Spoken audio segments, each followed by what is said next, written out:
Think for a moment about how you act when you're alone. Does your behavior change when you're around your friends? What about when your parents are in the room?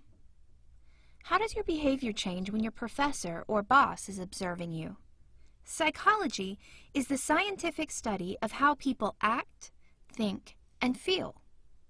Social psychology studies how people act, think, and feel in the context of society.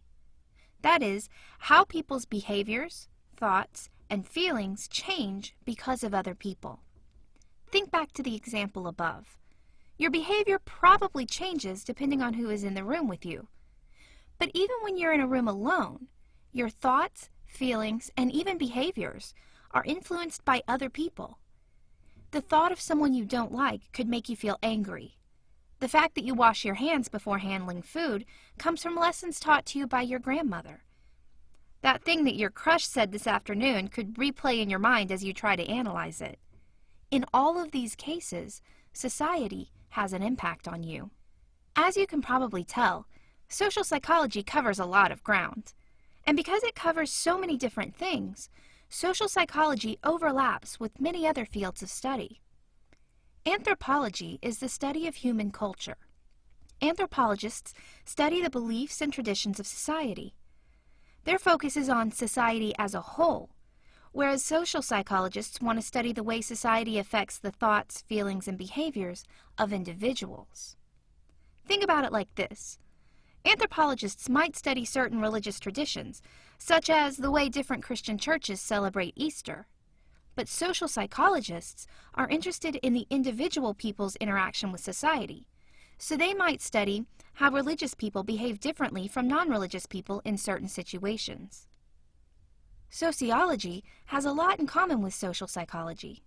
Sociologists, like anthropologists, study society as a whole, but instead of looking at the beliefs and traditions of society, their focus is on organizations and how those organizations impact the individuals within them. Like social psychologists, sociologists are interested in the intersection of society and the individual. But sociologists are more focused on society, and social psychologists are more focused on the individual. For example, imagine that you want to study why so many marriages end in divorce. If you are a sociologist, you will compile all sorts of data on the number of divorces from year to year. You might then compare that information to things going on in society. For example, you might notice that as the percentage of households where the wife works goes up, so do divorce rates. You might also observe differences in divorce rates across class or race or religious lines. A social psychologist might approach the problem differently. Instead of looking at society as a whole and the divorce rates, they might interview many couples who have divorced and many who have stayed together. They could compare the differences in the two types of couples, and after talking to dozens of couples, come up with a theory as to what causes divorce rates to increase. The social psychologist might come up with the same answer as the sociologist, but they have approached it from a different angle. In addition to anthropology and sociology, social psychology has a lot in common with another branch of psychology called personality psychology.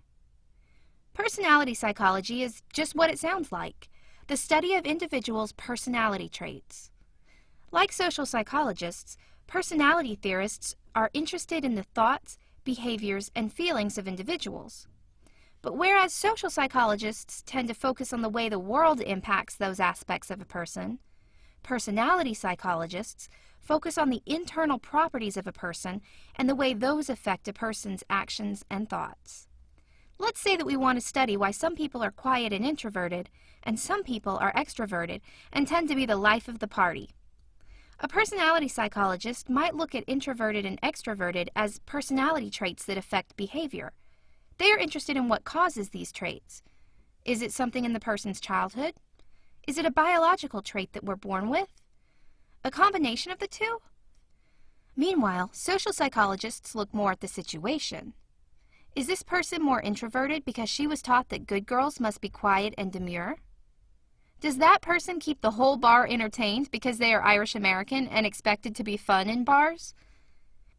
Besides anthropology, sociology, and personality psychology, Social psychology has some things in common with many other fields. From history to economics, and from neuroscience to law, social psychology has its hand in lots of different jars, so to speak. So we know what social psychology is, but what do social psychologists do for a living? Well, there are many different types of jobs for people who study social psychology. Most social psychologists choose to do research and teach in universities, but there are many other options. Some are hired by the government or nonprofits to do research. Schools sometimes hire social psychologists to help them improve the school. Some work in corporate America, helping companies choose the best employees and create the most productive work environments. Some of them even work for advertising agencies, using their knowledge to help create ads that will convince people to buy products. As you can see, there are a lot of options for social psychologists. Social psychology is the study of how people act, think, and feel in the context of society. In other words, social psychologists are asking the question of how the individual's thoughts, feelings, and actions are impacted by the situation and the people around them. Social psychology has a lot in common with anthropology, sociology, and personality psychology, as well as many other fields of study. Careers in social psychology vary widely, from working as a teacher at a college to working in advertising, for the government, or working in corporate America.